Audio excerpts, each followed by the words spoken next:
So, John, you seem to be evolving as a man, and this is my outside observation, but as a man and an artist, you grew up, and you've said in our last interview, you wanted to be a country music star, you wanted to write a lot of songs, you wanted to chart, sell a lot of records, you did all that.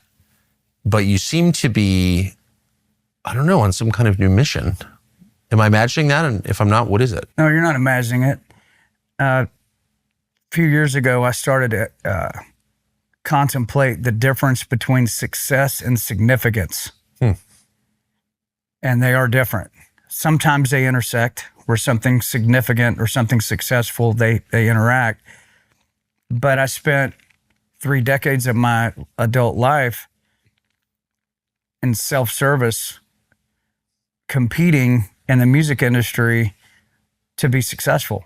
And so to me, success in the music industry, I had really high bars. I had set, like, I want to be Songwriter of the Year, for instance, in Nashville. That's something that's like the coveted award, because there's thousands of songwriters in Nashville. And I was Songwriter of the Year for 3 years in a row. Wanted to sell millions of records. Well, all told, we sold close to 15 million records. Wanted to write hit songs for other people too. And I've had, I don't know how many, I don't even know the number of how many top 10 songs I've written. It's a lot. So can I just ask, how were those victories? Were they as great as you thought they'd be? At the time, yeah, because, it was that's my American dream. That's what I wanted to do. I didn't go to college. I had a 4-year ride to a school called Belmont University in Nashville on a vocal scholarship. And my plan was to go there and go to college. And I'm in Nashville, and I'll try to get a record deal, and go to college. If I don't get a record deal, well, went to college and I got a degree. Maybe I go do something. I don't know. But instead of going to college, I went out on the road with some guys I literally barely knew from Texas who were older than me. I was 18, going on 19. And instead of going to college, I went out and played about 200 nights a year in a van pulling a trailer all over the U.S., playing Holiday Inn lounges and county rodeos and off-brand casinos and basically anybody that would hire us, because I wanted to be on the radio, I wanted to play the Grand Ole Opry, and I wanted to write #1 songs. And I couldn't understand how college was going to make that happen. Fair. It can't. Yeah. I mean, it just can't. So I said, I'm going to just go do it. And so that band became a band called Lone Star, which we got a record deal a couple of years after we started, sold 4 or 5 million records with them, wrote my first #1s with them. So in those moments where you gambled to that level and then you win and then everybody loves it, it is just a constant high five. I mean, it's just a constant celebration, because that is so hard to do. Yes. It's like an Olympian winning a gold medal. That's what it's like to write a #1 song, or to step out on a stage and there's 30,000 people that know the words to your music and you've never met any of them. And it's that way all over the U.S. You can imagine that feeling, especially in your 20s. Yeah. I mean, there's no better physical feeling I don't think you can have than it's just massive adrenaline. And so throughout the course of the next years, here comes Big and Rich, which is, my singing partner, Big Kenny. And we sold millions of records, and we have 20, 30,000 people a night. And here's a whole nother rack of hit songs coming. And now I'm finding people, bartenders who I hear sing one night. And I talk to this girl and I go, "You're one of the best singers I've ever heard. We got to get you in the studio. We got to write some songs." And she goes, "All right." And so we do. She gets a record deal. Her name's Gretchen Wilson, and Gretchen Wilson sold about 13 million records. Damn. You following this trend? Yeah. So I mean, just home run after home run, grand slam, which puts a lot of plaques on your wall.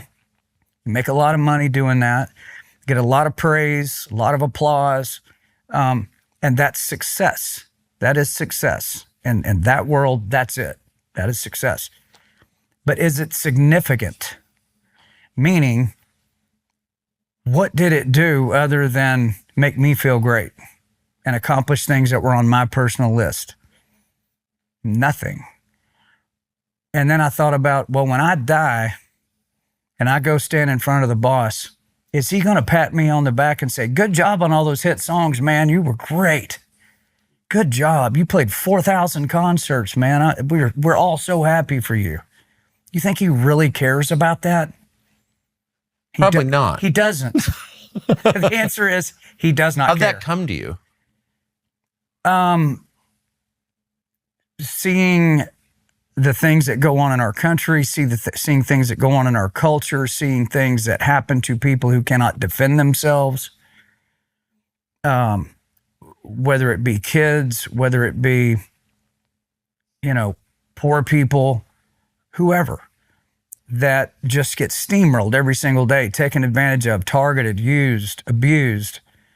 And I thought, I'm wasting my heartbeats right now because I am capable of taking a simple idea, a simple line, and turning it into a piece of music that can penetrate tens of millions of people. And I can make them cry. I can make them jump up and down and scream and holler and party. I can make them think. I can make them not think. I can do all kinds of music is it's the ultimate X factor. Like, you can't touch it. Music seeps in between the cracks and crevices of a person's body, mind, and soul. Like, everybody's got defenses up. Everybody. Yes. You do, I do. Music goes right through it. It just gets through it. How? I don't know. Music it's like magic. Psalms, the entire book of Psalms means songs, basically, that David wrote. And King David was a musician and a songwriter. And so there was melodies to all those Psalms. Someday I can't wait to hear him sing. I wonder what melody he put to that. Like, I've had that thought before. But he probably put it to music because he knew what I know, which is you can give a speech or you can make a statement to somebody and you can say the exact same thing with a melody wrapped around it and have two completely different outcomes. One thing music does is once it goes into you, it stays there. Yes. You'll forget a speech. You'll forget this podcast down the road. You'll forget about it. But like an Eddie Rabbitt tune from 1978 never goes away. That's exactly right. Exactly right. The earworm factor, Yes. It goes deep down into your subconscious. I don't know where it goes. I have thousands of them in my head, but it goes deep down in there. And I just decided that I was disappointing the Lord, that he gave me this ability and then gave me a massive platform of people. Tens of millions of people know my music. So I already have their attention. So what am I gonna feed them next? What am I gonna give them? Am I gonna give them another party song? Am I give them another love song? To what end? Like, what does that accomplish? Nothing. It might give me another plaque on the wall. And I need another plaque on the wall like I need a hole in the head. I walk past those plaques and go, like today I do. Or I'll see pictures of me back in the day winning an award or whatever, and I'll remember how I felt back then, and it seems so insignificant to me now. Like, shallow, insignificant. Like, what does that even mean? It doesn't mean anything to me now. So success versus significance. How do I be significant with my music and with my talent? It's writing songs. Revelation was a great example. You were the first guy to put a spotlight on that song. I flew up and saw you. We did a podcast on that song. It resulted in millions and tens of millions, actually, of views and consumption on that song. And when I go to a Big and Rich concert now, they don't generally walk up and say, "Man, I'm a big fan of your music." If they have enough guts to walk up to me and say something, which I'm always glad when they do, they say, "That song Revelation," he said, pulled the Bible off the shelf for the first time in 20 years after I heard that song. Made the hair on my arm stand up. I had 3 sorority girls down in Fort Worth, Texas. We had a concert down there, like 19, 20-year-old girls come walking up to me. And I'm like, first of all, I'm glad to still have people 19 and 20 that like my music. Yay, good for me. But they came up and they said, "Mr. Rich, we heard your song Revelation, and our sorority started a Bible study on 2 Thessalonians, Matthew 24, Revelation, and Daniel. All the things that you mentioned in your Tucker interview. And we've done a month-long deep dive on that. And they said, everything you said in that interview is correct." Like, that's what it says. But we didn't hear that in church. But that, you were right. That's what it said. I said, that's unbelievable. I said, well, congratulations. Keep going, you know? So it makes me think, I wonder how many times that has happened and I'll never know about it because that song was significant. It wasn't about success. I don't even have a record deal. I really can't make money on my songs anymore. There's no money to really be made on music. Everybody streams everything. It's not about any money. And because I'm not a part of the industry, nobody's going to call me up and say, congratulations, here's a big number one. What do you mean plaque. you're not part of the industry? I mean, I don't have a contract with anybody in the industry. I regularly attack the industry. I call them out for how they treat artists, and we're not friends. We're excited to announce a new partner of our show, Poncho Outdoors. Poncho specializes in men's shirts designed for the great outdoors. Their flannels are excellent. They're not bulky or stiff, and they are durable. They're built for comfort. These medium weight, stretchy, shockingly soft shirts are the go-to when temperatures drop. Poncho shirts are perfect for everything you do outside in the fall. Fishing, hunting, golfing, enjoying the weather. Poncho is the way to go. Our producers, I'm looking at one wearing one right now. Each shirt is comfortable, durable, versatile for whatever happens. Slim, regular, tall fits because people come in all shapes and sizes. Gear up for fall with Poncho. Every piece is built for comfort. PonchoOutdoors.com/Tucker. Enter your email for $10 off your first order. That's Poncho, Poncho, Outdoors.com/Tucker for $10 off and free shipping. And when they ask, how'd you hear about Poncho? Let them know the Tucker Carlson Show sent you with maximum enthusiasm. Does it matter? Not to me, it doesn't. I don't want them to think well of me. What does your agent say? What can they say? Yeah. What does your agent say, Tucker? I don't have one. I'm sure he'd be appalled. Exactly. Exactly. So No, they look at it and go, at this point, they just go, keep swinging the bat. I mean, because it turns up opportunities that I never thought possible. Like I'll get a call and they'll say, hey, we want you to come speak for an hour and bring your guitar. And we want you to play Revelation and Earth to God. Those are the two songs we want to hear you play. Okay? Not the big country hits. And I'll walk into these massive places and be able to say things to these crowds that they're not going to hear in church. They're not going to read it on social media. And then there's the music factor also that comes in, which is what I love to do. And that did not exist before I started focusing more on being significant instead of successful. Did you play gospel in public before this turn? No. You grew up with it, obviously. I grew up with it. My dad's a preacher, sang and played in church.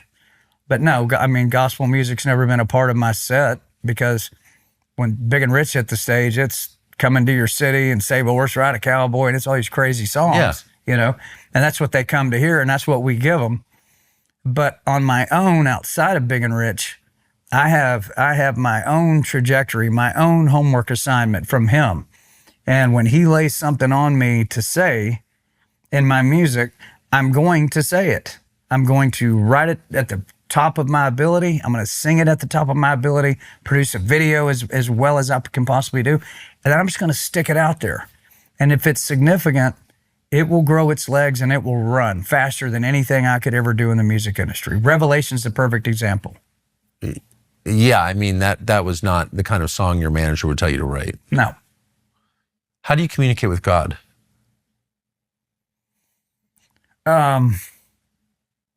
We're told in the Bible to pray without ceasing. I mean, continually pray.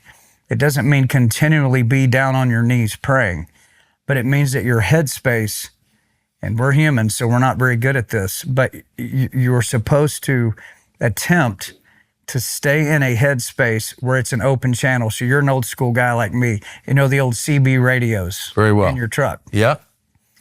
And if you just put it on channel 19 and turn the volume all the way up and just start driving, and you're not talking to anybody, you're just driving, every now and then you'll hear a trucker or a conversation start happening coming through that CB, and you're listening to it. It's like entertainment. You know, wonder where they are, wonder what they're talking about. I view praying without ceasing like your mind is like a CB radio that you just turn it all the way on and just leave it there. That way, if he wants to tell you something, the channel is open and the volume's all the way up and you can't miss it. Like he'll tell you something, make you feel something, put a thought in your head and you don't miss it. Because that's tough to do in life because we're running 1,000,000 miles an hour and everybody's coming at us from every direction all the time. Yeah, there's a lot of distraction. It's just bah, bah, bah. It's like wasps. It's like hornets in your face. Yeah. And that's not going to change because that's the way things are. But if you can manage to discipline yourself to keep that channel open, you will hear things. You will learn things. He'll direct you to do things. He'll put it in your mind to call a particular person, or you'll meet somebody that you would not have met had you not gone to that place that for some weird reason you just felt compelled to go to this event or this little meeting or whatever. And you wind up meeting somebody that can really change your life in a dramatic way, and you can't believe you didn't know him your whole life. I'm sure that's happened to you. It has. So leaving that channel open, praying without ceasing is a huge thing. And So listen, obey, but it begins with prayer. How do you pray? So most Christians think that because they are a Christian, that all of God's guarantees and blessings and promises are delivered to them by default. Now, it is their inheritance by default because they are a child of God. They have claim to the inheritance of what he's promised us. However, there's only one way you actually get what it is you want. Number one, you have to belong to him for real. You can't be a cultural Christian. You can't say, well, I go to church every Sunday, I'm a Christian. That does not count. It doesn't mean it's bad to go to church. It means you have to look at yourself as a piece of property.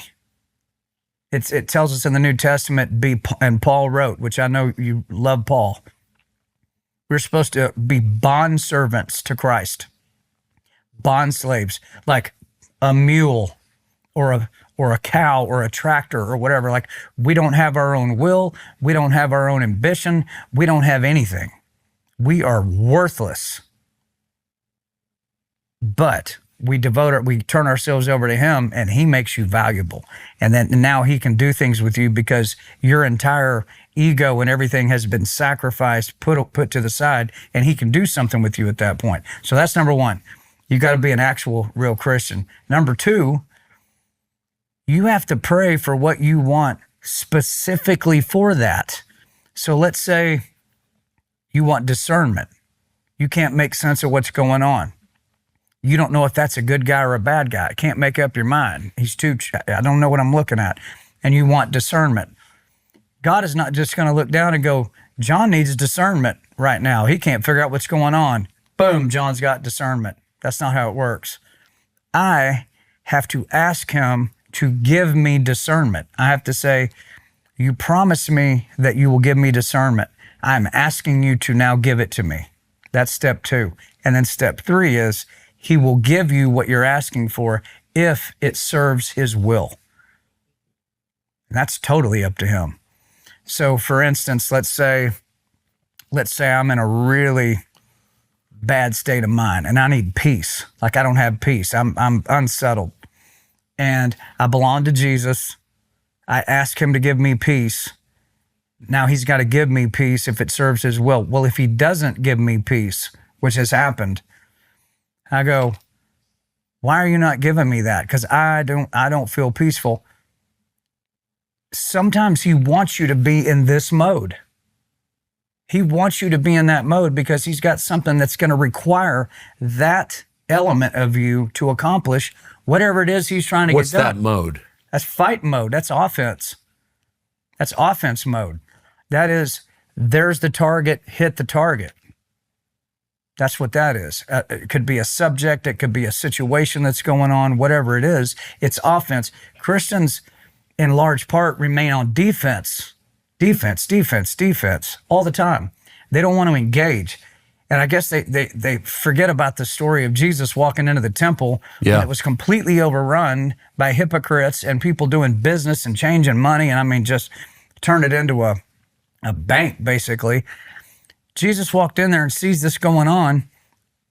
And if Jesus was a modern day cultural Christian, you know what he would have done? Turned around and walked out. Because he'd have said, well, that place is gone.